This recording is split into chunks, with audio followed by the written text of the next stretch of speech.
This was both a head and heart deal for me. From the brain standpoint, I felt like if we didn't have a successful public education system, then it would deter our ability to have successful economic development. The heart of it is, though, that there are people living in this community right now who can be successful if we just provide them with an opportunity to do so. There is, I believe, a crisis in education, primarily because so many of our young people aren't successfully completing high school, aren't moving on and transitioning very successfully into college, and then ultimately getting into a career. We have to get to a point where, primary education, secondary education is not enough, and that we need to get to a point where every kid is going to graduate from high school, and every kid is looking at education after high school in terms of either college or some sort of training. And so we're very focused in this district on preparing the way to make sure by second grade these children are set up for success. And that really means early intervention, pre-K, engagement with the community, engagement with nonprofit organizations in that community that can do everything from providing medical care to nutrition support to after school, before school support. All those things can make sure that a child who may not be in the most affluent zip code in our country has every opportunity to have a great education and achieve great things in their life. The great thing about education is the more of it you have, the better off you're going to be. And once you get it, nobody can take it away from you. Education's really a very encompassing enterprise. When a child arrives at school and they're hungry, they're not going to be prepared to learn. When you know that you have children that leave your building on Friday and the last meal they're going to get is that meal that they had at lunch, those types of things are the things that really get to you, because here in Alabama, in Huntsville, Alabama, there are children that go without.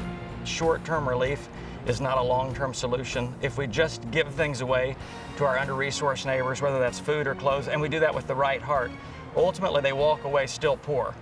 And they're coming back the next week and the next month and the next year, and they're still poor. We have to start looking at a long-term solution versus handouts, which provides a moment of relief, but the person isn't bettered as a human being. They're not have the dignity of providing for themselves. We want to create a way for them to have that kind of dignity.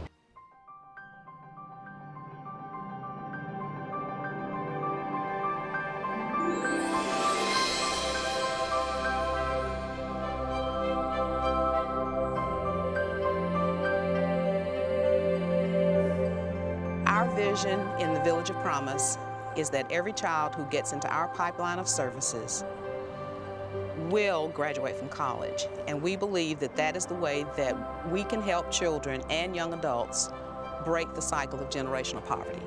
We are focused at Village of Promise of creating a pipeline from cradle to college and into the workplace. They're looking to eradicate poverty in a community, and you have to take a long-term look. So with Village of Promise taking children from the cradle to college, that is a long-term generational look at how to end poverty, because you're not just providing educational services, but whatever that child needs to be successful throughout their academic career and then beyond.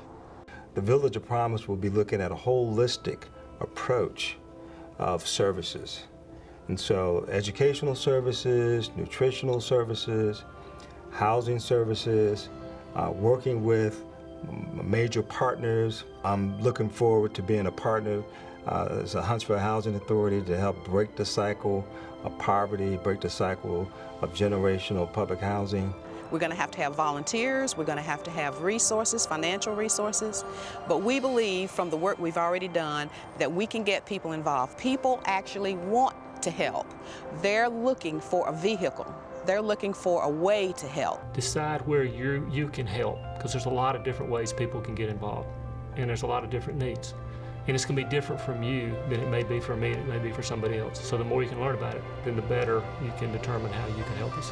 What's next for us is to continue the work that we've started, implementing several programs. My solution, I think, with the utilization of the Village of Promise and maybe University Place becoming a hub for the community, is that we can get those necessary, parenting classes that parents are in need of, maybe some adult education classes as well, and, family literacy nights, things like that, where everybody understands and are involved in that child's educational process. If I had to sum up Village of Promise with one word, it would be hope.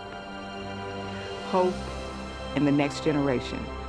Hope that we'll be able to close achievement gaps, hope that we'll be able to close racial and equity gaps, and hope that tomorrow will be brighter for the children who come into these doors today.